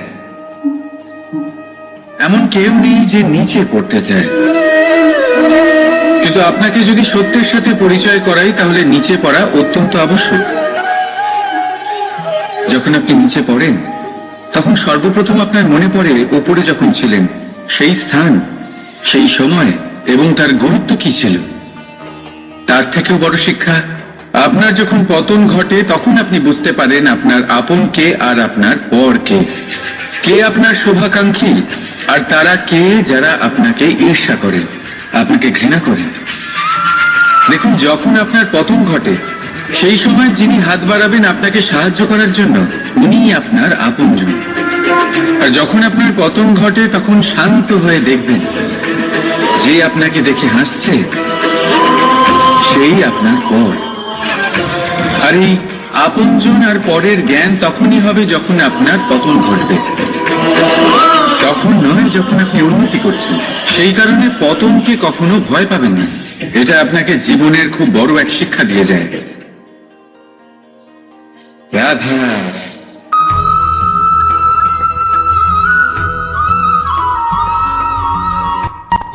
স্বর্ণ, হিরে, মুক্ত, মানিক, এই সব কিছুকে আগে পাথর বলা হতো। তাহলে এমন কি হলো যে এদের রত্ন বলা হয়? আর রত্ন তা বাস্তবে আসলে কি? এটা হলো সেই পাথর যাকে আগে আগুনের তাপ সহ্য করতে হয়েছে, পরখ করা হয়েছে, যাচাই করা হয়েছে, এদের কাটার চেষ্টা করা হয়েছে, কিন্তু তারা কখনোই নষ্ট হয়নি, বরং তারা আরো উদ্ভাসিত হয়েছে, আরো উজ্জ্বল হয়েছে, এই সংসারে আরো প্রকাশ ছড়িয়ে দিয়েছে। সেই জন্য এরা হলো এত অমূল্য, সেই জন্য এরা হলো বহুমূল্য, সেই জন্য এদের রত্ন বলা হয়। এবার মানুষের কাছেও এই নির্বাচনের অধিকার রয়েছে যে আমরা শুধু পাথর হয়ে থাকব নাকি রত্ন হয়ে থাকব। কিভাবে? আমাদের জীবনেও অনেক সমস্যা রয়েছে, বাধা আছে, বিপত্তি আছে। আমরা সেই বাধার তাপে উত্তপ্ত হই, এই সমস্যা আমাদের কাটার চেষ্টা করে।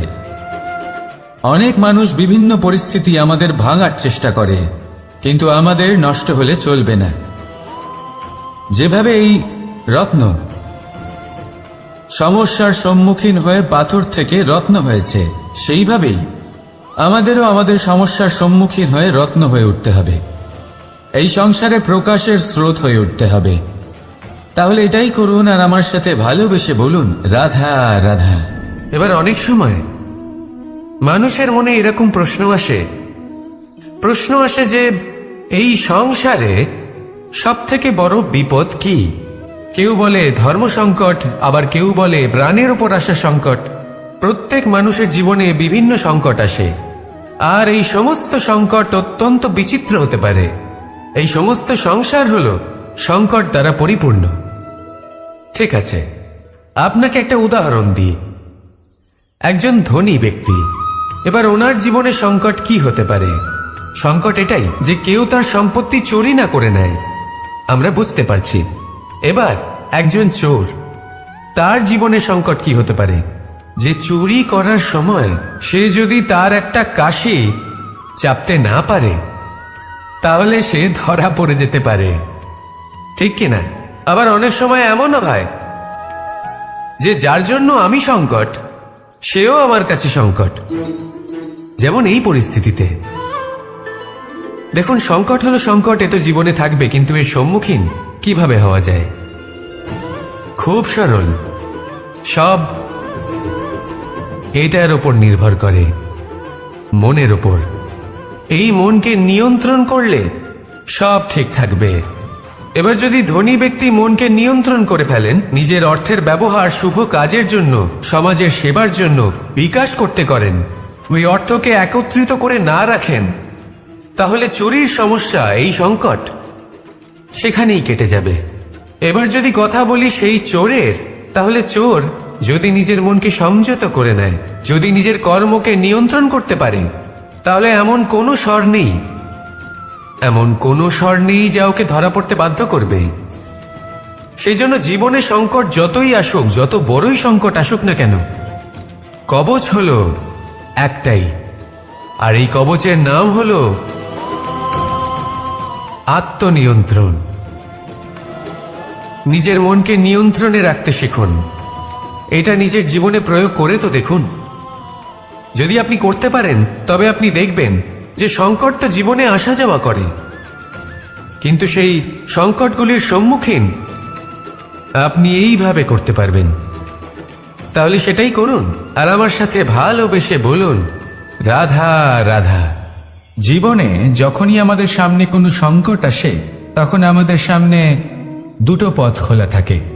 প্রথম পথ ভয়ভীত হয়ে যাওয়া, দ্বিতীয় পথ সাহসীর সাথে তার সম্মুখীন হওয়া।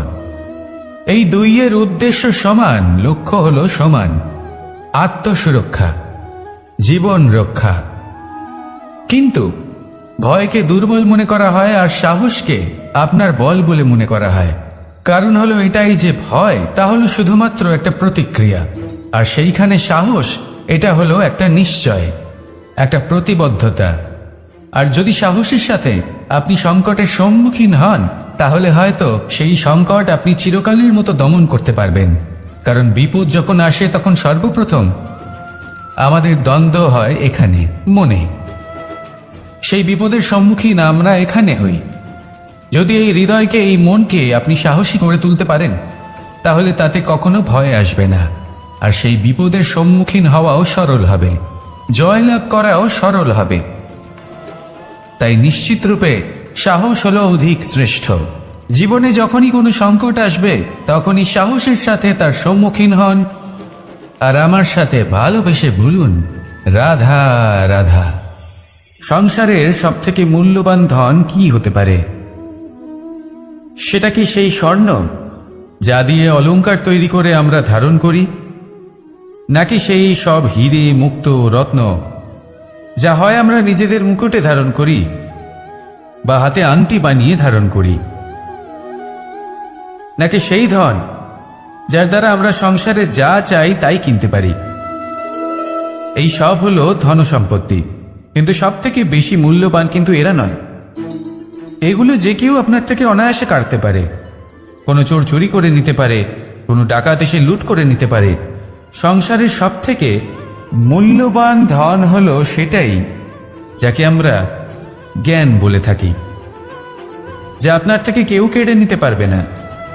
কোনো ডাকাত লুট করে নিতে পারবে না, কোনো চোর চুরি করতে পারবে না, কোনো রাজা কর রূপে আপনার থেকে কেড়ে নিতে পারবে না।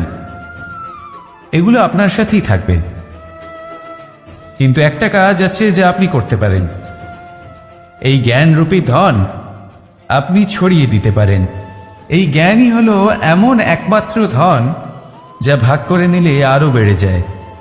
সেই জন্য জীবনে সব সময় মনে রাখবেন, জ্ঞান লাভ করার বিষয়ে বেশি একাগ্র হন, ধন লাভ করার দিকে নয়। আমাদের মন প্রসন্ন চিত্ত হয়ে বলবে, রাধা রাধা।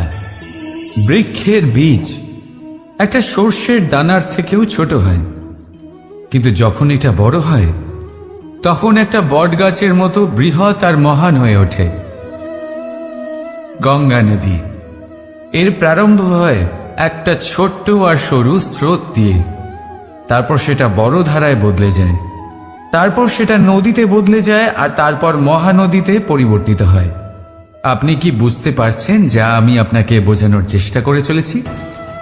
আমি আপনাকে বোঝাতে চাইছি যে প্রারম্ভ করার জন্য মহান হওয়ার কোনো প্রয়োজন নেই, কিন্তু হ্যাঁ, মহান হওয়ার জন্য প্রারম্ভ করা অত্যন্ত প্রয়োজনীয়।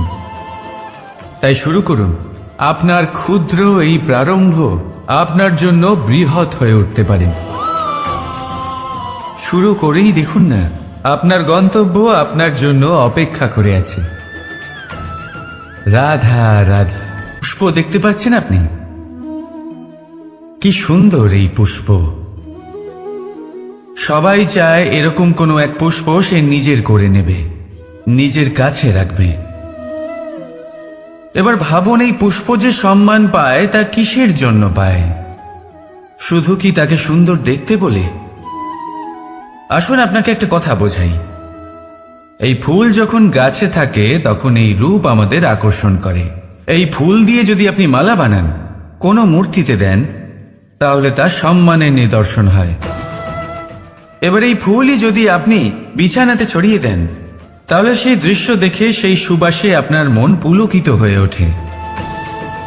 কিন্তু ভাবুন, এই পুষ্পই যদি আপনি চিতায় সাজান, তাহলে এই পুষ্পকে আর কেউ সম্মান করে না।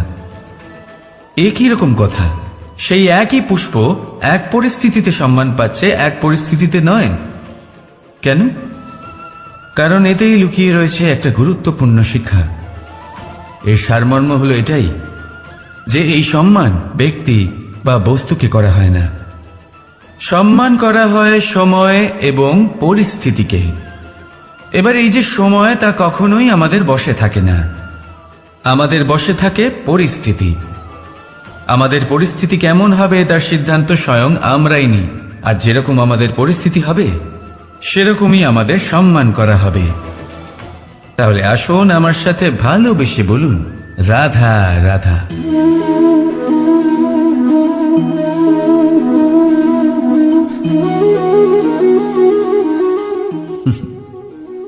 এবারে আপনারা ভাবছেন যে আমি এত একাগ্রতার সাথে এই পিঁপড়েকে কেন দেখছি। আপনাকে বলি যে আজ এই পিঁপড়েকে দেখে আমি মন্ত্রমুগ্ধ হয়ে গেছি। ওর রূপ বা ওর আকার দেখে নয়, এই পিঁপড়ের প্রচেষ্টা দেখে।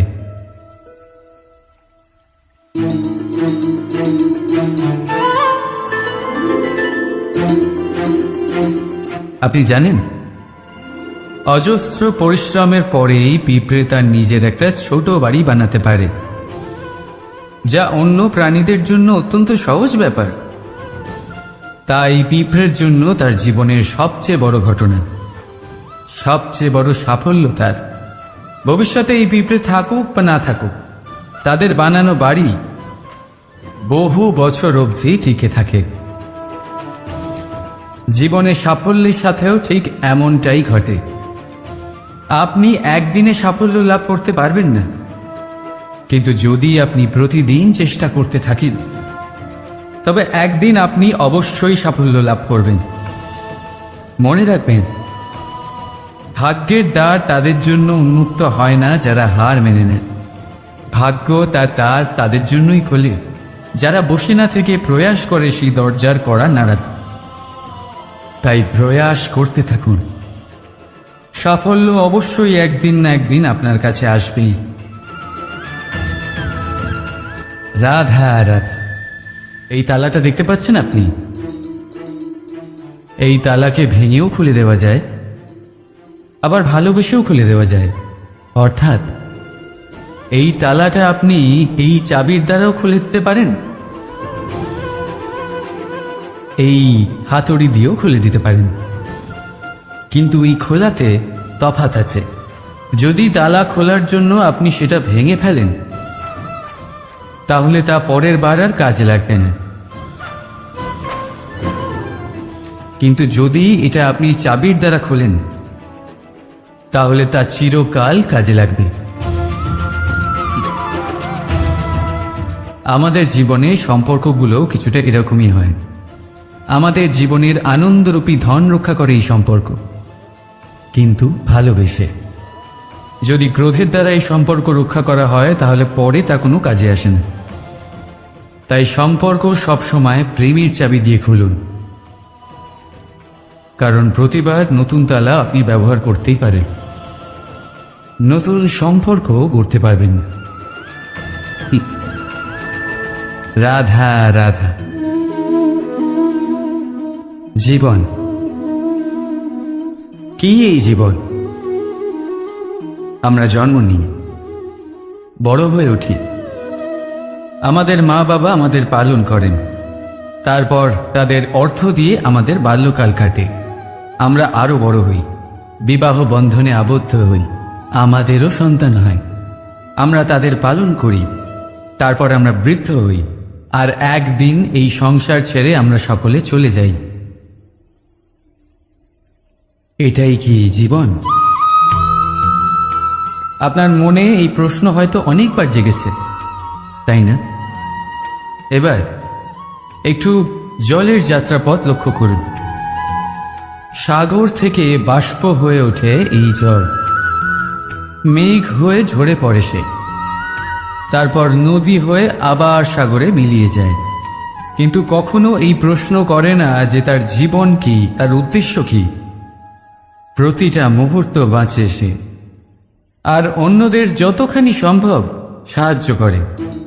যখন সাগরে থাকে, তখন অসংখ্য জীবকে জীবন দান করে। যখন সাগর থেকে বাষ্প হয়ে মেঘ হয়ে যায়, তখন চাষিদের মনে এই আশা জাগায় যে ফসল আবার ফল। যখন বর্ষা হয়ে ঝরে পড়ে, তখন এই শুকনো তৃষ্ণার্ত ধরিত্রীর তৃষ্ণা মেটায়। আর যখন নদীতে থাকে, তখন তার পাড়ে নানান গাছপালার জন্ম দেয়। কিন্তু ভাবুন, জল কি কখনো এটা ভাবে যে তার জীবন কি বা তার জীবনের উদ্দেশ্যটাই বা কি? না, সে শুধু নিজের ধর্ম পালন করে যায়, আর যতটা সম্ভব সবাইকে আনন্দ প্রদান করতে থাকে। সেই জন্যই জীবনে কখনো এই প্রশ্ন করবেন না যে এই জীবন কি, এই জীবনের উদ্দেশ্য কি। শুধু এই জীবন বাঁচুন, আর যতটা সম্ভব সবাইকে আনন্দ প্রদান করুন। মন প্রসন্ন হয়ে বলবে রাধা রাধা। কখনো বৃষ্টির জন্য হওয়া কাদার মধ্যে দিয়ে আপনি নিজের বাড়ি ফিরেছেন? পাদুকা পরার জন্য আপনি ওই কাদা থেকে অবশ্যই বেঁচে যান, কিন্তু সেই পাদুকা থেকে আগত নোংরা কাদার ছিটে আপনার বস্ত্রকে ময়লা করেই দেন। কিন্তু তাও সেই ছিটের জন্য আপনার বস্ত্র ময়লা হয়ে যাবে, সেই জন্য আপনি পাদুকা পরা ছেড়ে দেন না। ঠিক সেইভাবেই জীবনে এমন কিছু মানুষও আসেন যারা পাদুকার মতো হন, যারা আপনাকে কাদার থেকে বাঁচিয়ে নেন, কিন্তু বস্ত্ররূপী আপনার মনের ওপরে আশঙ্কার দাগ ছেড়ে যান। এইসব মানুষের জন্য নিজের মন ছোট করার কোনো প্রয়োজন নেই। প্রয়োজন আছে শুধু এটা ভাবার যে আপনি নিজের পা কাদার থেকে বাঁচাবেন নাকি আপনার বস্ত্র। জীবনে গম্ভীর হওয়া ভালো কথা, কিন্তু সমস্ত বিষয়ে যদি গম্ভীরভাবে ভাবতে থাকেন তাহলে জীবনের আনন্দটাই শেষ হয়ে যাবে। এই সংসার অস্থায়ী, এখানে এমন কিছুই নেই যা চিরকাল জীবিত থাকবে। তাই যতক্ষণ এই জীবন আছে সন্তুষ্টি আর আনন্দ নিয়ে বাঁচুন। নিজের উপর আগত কাদার ছিটের দিকে মন দেবেন না, শুধু আনন্দ বিতরণ করুন। মন প্রসন্ন হয়ে বলবে, রাধা রাধা। এই সংসারের সব থেকে বড় সত্যি হলো জন্ম এবং মৃত্যু, কিন্তু আরো বড় একটা সত্য আছে, মিত্র এবং শত্রু, যা আমাদের সকলের জীবনে থাকে। মিত্র সে যে আমাদের সঙ্গ দেয় এবং সংসারের সব থেকে উঁচু শিখরে আমাদের নিয়ে যায়, এবং শত্রু সে যে যে কোনো মুহূর্তে যে কোনো শিখর থেকে আমাদের নিচে ফেলে দিতে পারে। এবার বিচিত্র ব্যাপার হলো এটাই যে আমরা নিজেরাই এদের সাথে নিয়ে চলি, নিজেরাই এদের পালন করি। তা কি করে? প্রথমে বুঝুন এই মিত্র এবং শত্রু কারা। আপনার নিজের মন, আর কেউ নয়। এই মনই হলো মিত্র যখন তাতে ভারসাম্য বজায় থাকে, তা নিয়ন্ত্রিত থাকে, তা পবিত্র হয়। কিন্তু যদি এই মন অনিয়ন্ত্রিত হয়ে পড়ে, যদি আপনাকে সে নিয়ন্ত্রণ করতে শুরু করে, তখন সেই আপনার সব থেকে বড় শত্রু হয়। সেই জন্য এই মনের ওপর নিয়ন্ত্রণ রাখতে শিখুন, এতে ভারসাম্য বজায় রাখতে শিখুন। তাহলে আপনি এমন এক বন্ধুকে পাবেন যে আপনাকে এই সংসারের শিখরে পৌঁছে দেবে। আসুন আমার সাথে ভালোবেসে বলুন, রাধা রাধা। ঈশ্বর আসলে কে? সংসারের বেশিরভাগ মানুষের কাছে ঈশ্বর হলেন এই সংসারের রচয়িতা, পালনকর্তা।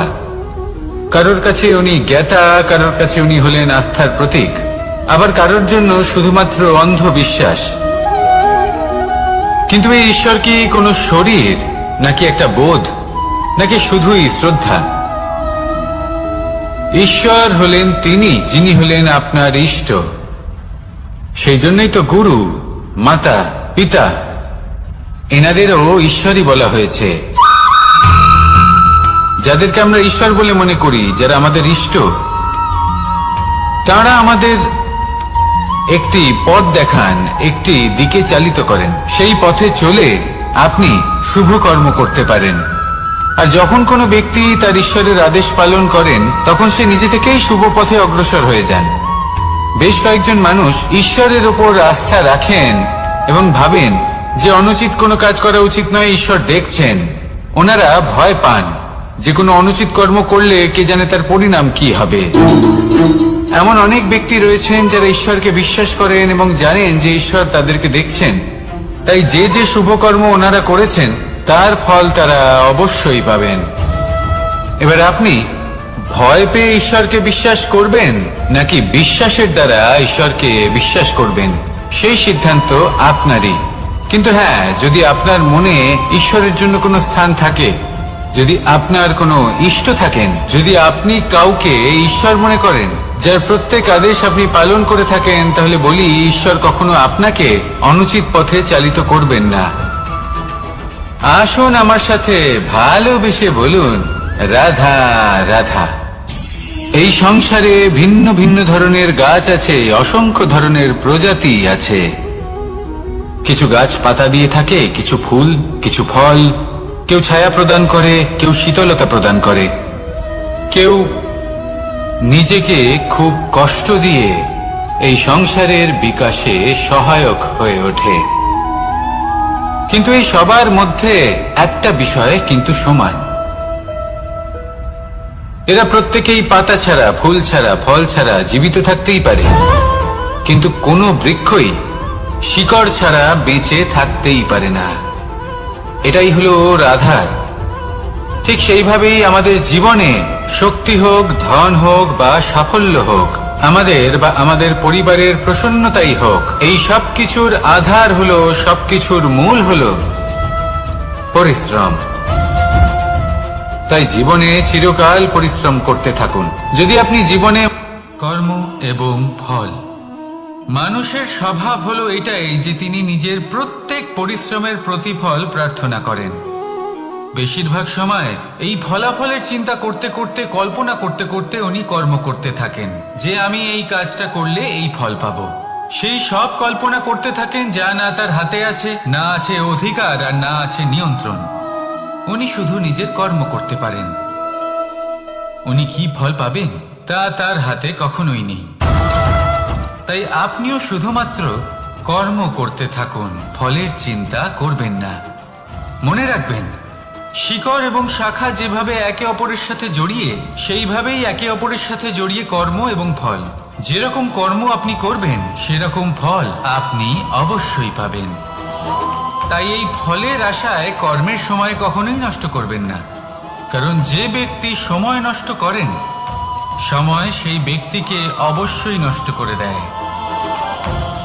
কর্ম করুন নিঃস্বার্থভাবে, ফলের চিন্তা করবেন না, আর আমার সাথে ভালোবেসে বলুন রাধা রাধা। কর্ম এবং ফল, দেখতে গেলে এই সমস্ত ব্রহ্মাণ্ড এই দুইয়ের মাঝেই স্থির হয়ে আছে। মানুষজন কর্ম করেন ভালো ফল লাভের আশায়, আর ভালো ফল লাভের আশায় উনি এটাই ভুলে যান যে উনি যে কর্ম করছেন তা কি করছেন। আমি বলেছিলাম কর্ম করুন ফলের চিন্তা না করে, কিন্তু কি কর্ম করছেন সেই বিষয়ে ভাবাটাও অত্যন্ত আবশ্যক।